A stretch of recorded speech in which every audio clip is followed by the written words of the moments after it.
Welcome back to Houston Live. So this year, Halloween falls on a Friday. That could be fun, right? It could also mean more activity in your neighborhoods as all those little ghouls and goblins go trick-or-treating. Yeah, and from planning your route to protecting your child's location on social media, Rania Mankarious, CEO of Crime Stoppers of Houston, joins us with her expert tips. We can all have a fun night out, but be safe. Rania, these stats really are actually kind of alarming, and I think it's really important that people are not afraid, but they're aware of the fact that Halloween night, a lot of pedestrians are hit by cars. Yes, it's really scary. So kids are twice as likely to get hit.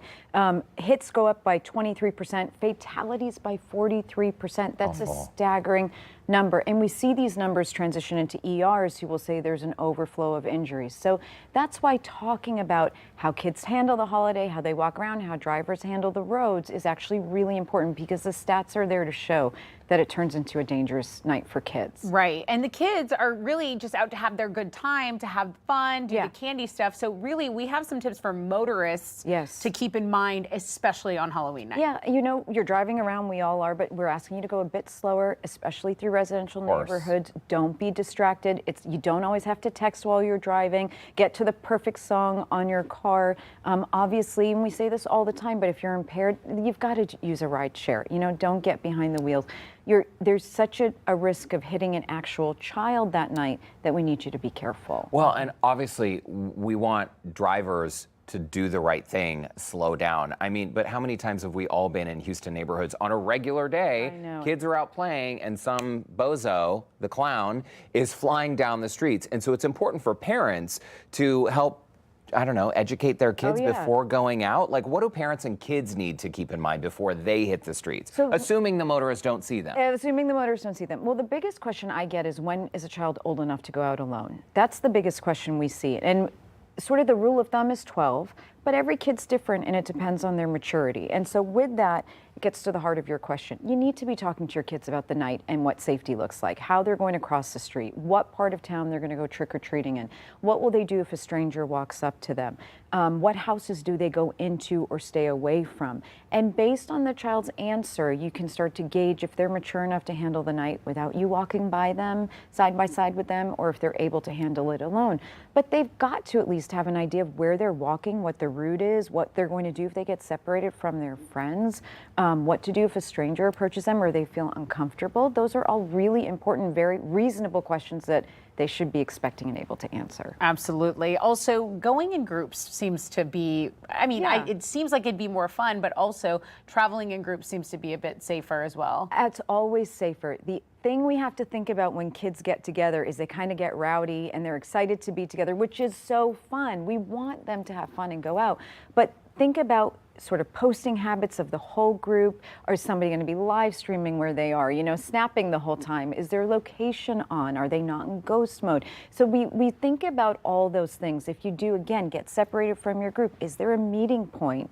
When do you call 911 if an accident happens? Is there another adult that you know that you can go to? So these, again, questions we just want our kids to be thinking about and be ready to answer. On the list moments ago, you had an offender list, like check the offender registry, and you mentioned like maybe there's some houses you don't want to go to. Yes. How would someone go about checking that list? So go to the Texas DPS, the sex offender registry, and it's right there, and you go by neighborhood, you put in an address, and it will literally do like, think of a map. If you're looking for Starbucks and it sort of pins where the Starbucks locations are, it's going to pin a home where a sex offender has registered. Now, they, mind you, by law, can't have the lights on, can't be offering you candy, but it's good to know what those houses are. Wow. Where those houses are. Every tip you seem to give, Rania, it kind of lends itself to just sitting down and having the conversation, getting a game plan and talking with your family, the parent and adult about, okay, this is what happens in this situation. I used to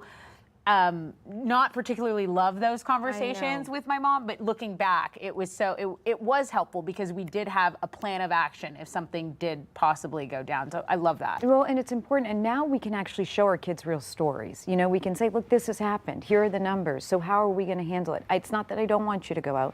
It's that I want you to go out and have the best time. It's not that I don't want you to be in a group, a big group. I want you all to go out and have a good time. And arming your kid with information, I think, is also important. Empowering them to Yes. make decisions Yep. based on information. Yeah. Let's talk a little bit about costume selection, Yes. because when I'm planning my Dracula or like scary witch costume, I'm not really thinking of, oh wait, this is all black, and maybe if I'm out trick-or-treating, I mean, this is a big consideration. When it Yeah. comes to, circling back to pedestrian safety, these costumes need to be visible. Absolutely. You want to make sure they're bright, or at least they have some repellent tape on it where, when a light shines on it, it reflects. We really urge kids. Back in the 80s, we would wear those plastic suffocating masks that we couldn't see past the little eye hole. Yeah. That's not a thing anymore. Use face paint if you want to, have some type of thing on your face, but stay away from those masks. We want you to be able to see around at all times. Of course, we're worried about lead paint and things that are restrictive, tails that are long that you can trip on or have other people trip over. It's really common sense stuff, but it requires us thinking through it and actually stopping and thinking in the moment, as opposed to getting so excited about the costume that we completely overlook the safety issues. Is a practice run in a costume a thing? Like, see how the kid maybe does good in it idea. first, right? Maybe on this, because you want to check if they're falling or tripping, or if the Yeah. tail's getting caught on, Yes. on something. It's so. true, and actually it's so funny you say that, because for the older kids, I remember this vividly. Girls at a certain age want to dress differently for Halloween. It's a time for them to explore a different side of themselves. Whether we like that as moms or not is a completely different story. But one girl was saying, I had these high heels on, I wasn't used to walking in them. Oh. And like 30 minutes into the night, she's like, I couldn't even walk in, and I didn't want to walk barefoot. So it's a random point, but It's a coming of age it's a story coming of- every yeah. girl must experience. Why you put your cowboy boots on. Pack your flats. Yes. Just in case. Tennis shoes. Hey, before we take a quick break, because after the break we are going to get into candy safety and all of that, what happens if your child is out with a group and they get separated? Oh God, it is a fear. You want to have a plan. So one, if you've talked about where your route is, what neighborhood you're going to, where you're supposed to go and come from, or you have a meeting point, that's really important. But friends tend to ditch each other. So if the meeting point nobody shows up, call 911 or call your parents. Okay, And get some new friends. No, I'm just kidding. Yeah. I'm just kidding. I'm just kidding. Don't abandon your friends. Okay, so as we mentioned, we're going to take a break, but this is all about inspecting candy, Yeah. which is still very, very important. Rania will join us once again with more tips on how to keep kids safe on Halloween night. Houston Life will be right back. We are back with Crime Stoppers of Houston CEO Rania Mankarious, who's sharing her tips to help stay safe on Halloween. And we want to talk candy now, Rania, because kids, they get this big bag. Yes. Of course, they want to dig in right away, but you suggest and you say full inspection first. Oh yeah, full inspection, we have to do it. Whether a candy looks opened or just maybe odd or foreign, just let's discard that. But the other thing we talk about is, a few years ago, there was a big uproar about fentanyl-laced pills that looked like candy. And they almost looked like Skittles. And actually, they were placed in what looked like candy bags. Those never really made themselves into trick-or-treating bags. The problem is, kids around Halloween time tend to go to more parties. They want to get dressed up and be social.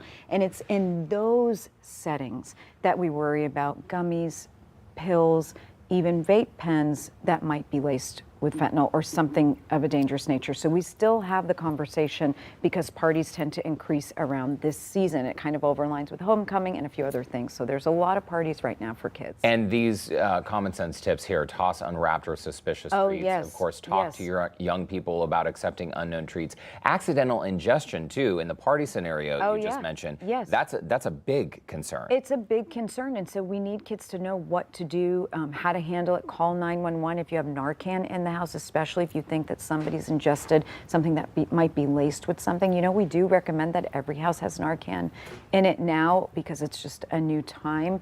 And then allergens. Kids need to understand what allergies they have and what candies might have these allergens in them, peanuts, etc., and that they need to stay away from them. Which is why parents need to go give it the full inspection before. Yes. Let's talk about the digital age, because there are new vulnerabilities that Yes. you can expose your kids to danger, and you might not even have thought of it yet. Can you take us through that? Yeah, kids, the Halloween night is both an in-person and a digital experience. Kids love to show their costumes off. again, live stream, they're on Snapchat, they're living this out in real time and in the digital space. But if they're trick-or-treating in their actual neighborhood, they're giving people a lot of information about where they live, possibly where their home is, obviously their neighborhood. So we want them to be mindful of privacy, of sharing locations. Again, we always recommend that they kind of save the images and post when they get home, if they're willing to do that, but definitely keep like geo-tracking off, especially at that night. And be careful as a group, make that decision that you're going to do that. Post late, be in the moment, right? Yeah, Be in the moment, post about it later when you have your downtime. Post later in real time. That's instead of in real time. I always try to post later. And the last tip, you were saying, do not accept messages from people you don't know, like a direct message from someone. So you know, phones now, they go near each other and you can sync information, and people will do that, and then they'll start direct messaging you. Or if your Snap map is enabled, then I can go and look at who's near me. I can just go look on my map and see who is near me and then start messaging those people. So we want you to not, one, try to put it down and enjoy your night, but also don't respond to those messages and don't engage with strangers who have an easier way of reaching you during Halloween. Okay, and you know, trick-or-treating is fun. You don't want to trick-or-treat and have your head in the phone, but there are also some cool alternatives now, right? Where you don't have to actually be in the street. You can be in more of like a contained event. Oh yeah, like trunk or treat events are so fun, and like the mall, I think you can go through City Center now and like get candy or other places. So there's a lot of other things you can do. Churches, fairs, city neighborhoods do it, and those are fun activities. Even groups of parents get together and have ways that kids can trick or treat in an enclosed area, and I think all of that is really fun, especially for the younger kids. Yeah, there are also some great neighborhoods around that do kind of keep their celebrations contained. The streets, no cars in it. The Heights is a great place. Yeah. So they're really cute. They make it fun for the whole neighborhood, and they're all sort of all working together to keep the kids safe. And Rania, before we let you go, I mean, it seems like a lot of this is common sense, but many parents maybe take it for granted. They're not having the conversation. I know. And the key here, it seems, is to start that conversation. Yeah, and it doesn't have to be scary, and talking about it doesn't mean you're inviting something harmful to happen. And I think that's a big thing. We don't want to talk about things that are scary or dangerous. It should have nothing to do with my life. But talking about it will never hurt you. You'll never regret a conversation that helps your child make a safer choice. You will never regret it. That is so true. Yes. All right, CEO of Crime Stoppers Houston, Rania Mankarious, thanks so much for your tips. Thank you. Thanks Thank for you. stopping Happy by. Halloween. Have a great Halloween. yes, I feel safer already. Do you have a costume yet? No, I'll be it's the day after our gala. I might be like on a couch somewhere sleeping. Okay, good. Jealous. Your costume is of a sleeping person. Yes, I'm a Perfect. sleepy woman. Very realistic. Yes. Rania Oh my Mankarious, gosh. thank you. In the meantime, we have shared a link to connect with Rania. Just look for that scene on Houston Life section of our website, houstonlife.tv.